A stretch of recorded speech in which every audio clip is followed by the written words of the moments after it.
in mind, but it's also the prime directive. They don't interfere unless we ask for it, but they're also protecting us from the reptilian agenda, if you believe in that type of thing. That's like the big thing. And then the last thing I just want to say is, apparently once we join the Galactic Federation, it will be called the Joint Earth Council. And it'll be comprised of Earth's best and brightest forward-thinking futurists from all walks and disciplines of life from all across the planet.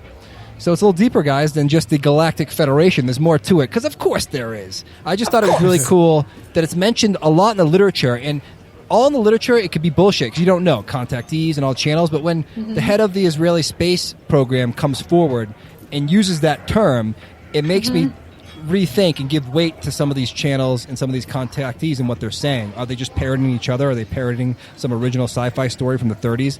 Or is there something more to it? And I think there might be. Yeah. I think Andromeda is really interesting, and I love that it's becoming something that people are talking about now. Like, it wasn't really something people would talk about. Like, everyone talks about the Pleiades and Syrians. No offense. Syrians are badass. Or the Nordics, right? They're hot. Those hot Nordics. I just want to be a Nordic. God, they're so hot.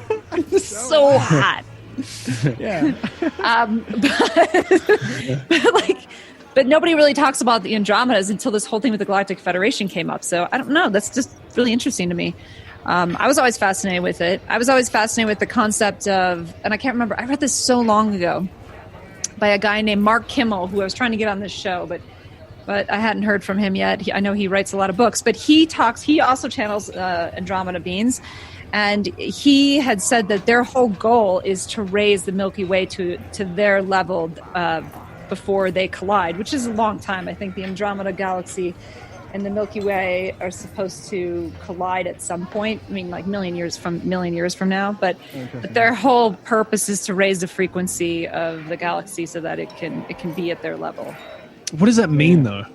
I always hear that. A lot of words, but I don't know. I mean, I can't break it down for you. It's like, this is why I find the Galactic Federation so fantastical.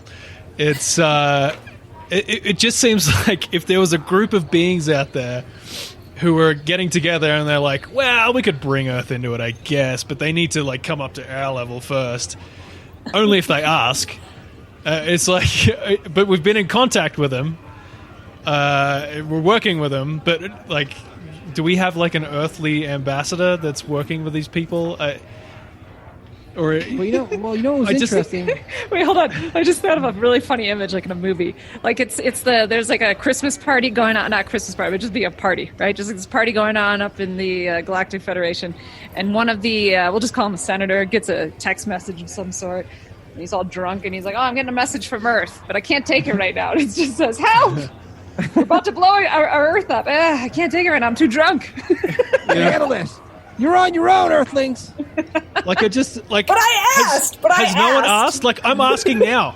Federation, help us. We're not doing well. We're doing really fucking poorly in the world right now. Everyone, we're having a real bad time. Please come and help us. All right. Now can we do this? Can we get the Galactic Federation in now, or am I not fucking important enough? Did I not raise my vibrations? Yeah, see that? Yeah, I don't know what that means. We're going to elevate to the fourth dimension, bro. Like, I don't really know what that means as a consciousness thing. But the reason why I think it's interesting is because that's all in our ancient religions, that whole idea that we're going to be saved and all that. So I don't know. Yeah, like, there is a little bit to it that, like, that makes you go, huh? Like, maybe there is a Galactic Federation. Maybe they are God. Like, it's a God figure, right? And they don't. We have to evolve on our own, and if there's no way to learn, and sometimes they intervene when we ask. Like, I don't know, man. Like, it is a little religious. You're right. Yeah, I didn't think about the whole thing. It is. It does have kind of a religious quality to it. But the thing is they're trying to. But the thing is, they're what they're saying is, be a god yourself. But we don't, as humans, do that. We are constantly enslaving ourselves within systems. So, right. Some say that's the reptilian agenda, but I mean, like, okay, let's just put things in perspective. So, Joe Bob has, hasn't graduated from high school, and he wants to be a senator in the United States, just like that. He just doesn't want to learn anything, just wants to go right to, I just want to be a senator. You know what? I actually think some of the senators we have, that's probably true. Okay, fine. Right. Bad example. political. No political. No politics. No politics. But I think that's what they're trying to say is like, look, we want you to join, but think better. like a god. Think like a god. Like stop thinking like you're enslaved within a system. I think that's what the whole thing is. Right. Yeah, and I still don't like. I don't understand why it would be some big secret. Like, why wouldn't they just be like, "Hey, you want to come join us? Look, we got chicks, we got drinks. There's a chip and dip bar over there. Come on up, but you got to raise your vibrations a little bit further, guys." Like that whole like secrecy thing is like so fucking stupid to me that we can't like show us, give us a goal, guys. Yeah, but to counter back at you, we know. Like, they did those studies where they showed that people would freak out. Society would freak out if all of a sudden they revealed they were real. That's a real thing. We're not ready. Like, consciously, we are. Right. Like, I wouldn't freak out. So, like, we are evolving. Like, maybe we're closer to this fourth dimension than some people in the populace. But, like, that's a real thing. And think about it. If they appeared hundreds of years ago, they're God instantly. So they know they shouldn't appear too much a long time ago, especially. But we've come a long way, and now we can actually question it. So maybe there is truth to, like, we're evolving slowly to some sort of conscious state where they can reveal themselves. Because if not, you and I both agree, 200 years ago, everyone would just worship them. Today, half the world's like, what the fuck? Oh my god, everything I ever thought. But then half the world would worship them. Like they're not ready. Still today. So I agree with them. We're not ready. I mean, I'm ready. Yeah, to us three, show me. Yeah, show me your package. Yeah. Come on down. Show me what you got. What you got? Listen, we can only go up after this year. There's only upwards. That's what she said. Okay. All right. Yeah. All right. Okay. So Matt, what do you got? A long, dark story. A long-winded dark story. I'm ready. No, I'm ready. so I was actually more interested in after I read the first CIA document of the remote viewing sessions, I was like, oh, there's got to be more of this. And sure enough, there fucking is. And actually, I found a whole collection of all the Stargate files of all the different CIA things, which is awesome. So I'll post that up as well. But I found one in particular that I want to go into. But first, I actually tried some remote viewing this week, guys.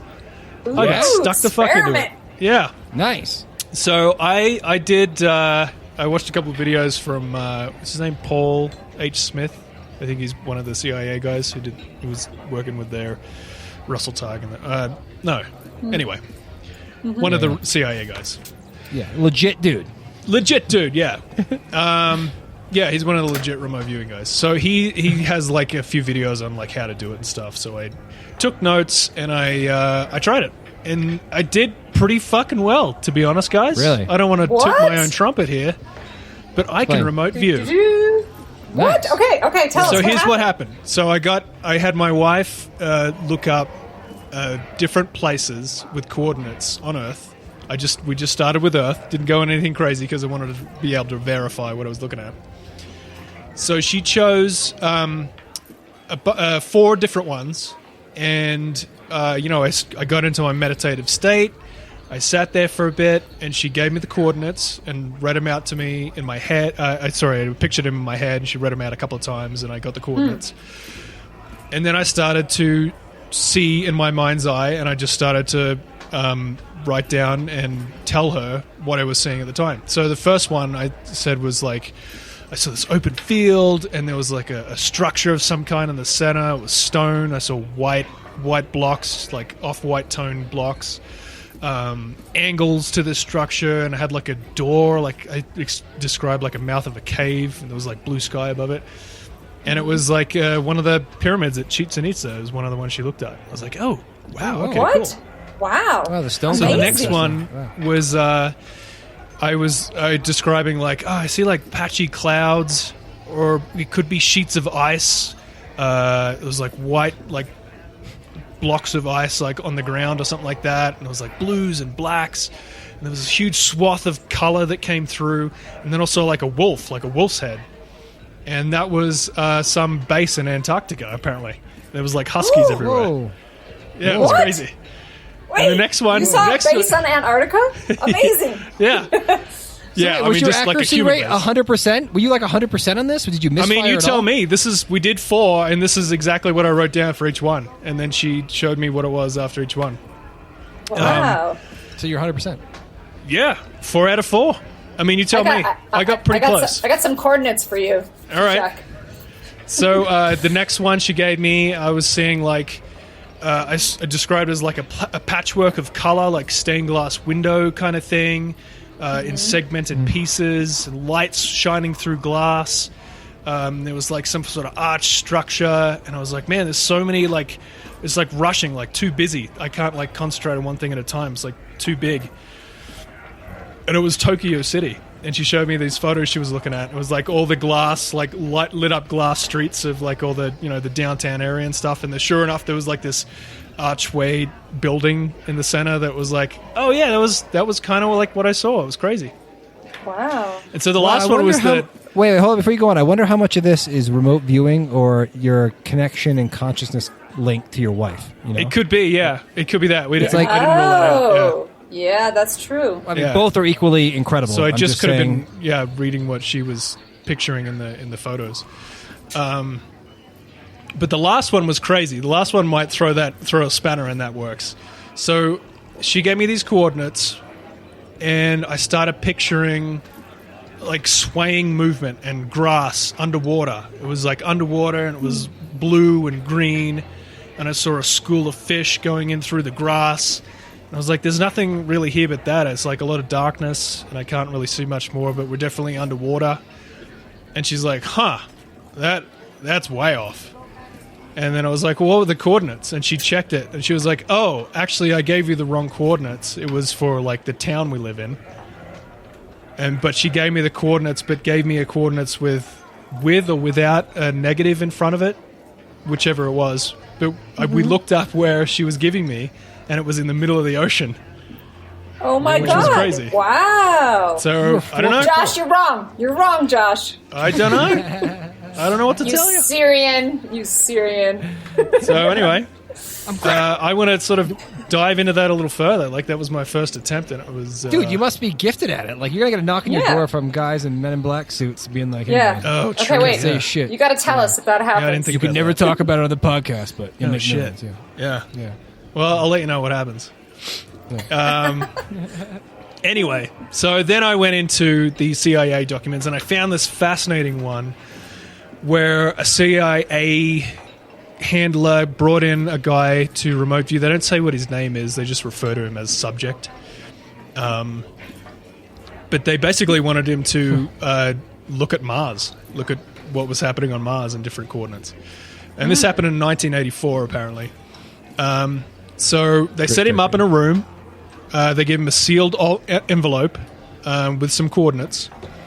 And inside the envelope was he was instructed not to open it until after the interview, after the session. And so inside the envelope was a 3x5 card with the following information: the planet Mars, time of interest approximately 1 million years BC, so Earth years. Wow. Right? So 1 million years ago on Mars. So they gave him the coordinates. He didn't know what the fuck he was looking at or where it was. I assume he was thinking it was on Earth, but here's where he goes. So the first thing he sees is a pyramid. Again, we see the structure again, right? Mm-hmm. So he says, but this thing is fucking huge. It's like really high, and it's sitting in a depressed area on the surface, like a crater or some kind. He says the pyramid is kind of this yellowish color. So the remote viewer is then told that he needs to move to the point in time that is written inside the envelope. He still doesn't know what this is, but we know it's 1 million years BC. So he's like, okay, this is what he says. I'm tracking severe clouds, more like dust, like a dust storm. It's a geologic problem. Seems to be, and he says, just a minute, I've got to iron this out. It's really weird. So the handler in the room keeps telling him, look, just give me the raw data, because he's trying to stop him from trying to decipher it. That's when you put your own bias on what you're seeing and you try to like work out what it is. All he wants is just tell me what you're seeing, or the pictures that are coming in your head, let me know what it is. So he keeps kind of stopping him throughout the thing just to keep him on track. So he's told to go back into a point of time now that was before this huge like geologic problem, this catastrophe that was happening on the planet. So he says, total difference. It's oh hell, there's mountains of dirt appear and then disappear. When you go before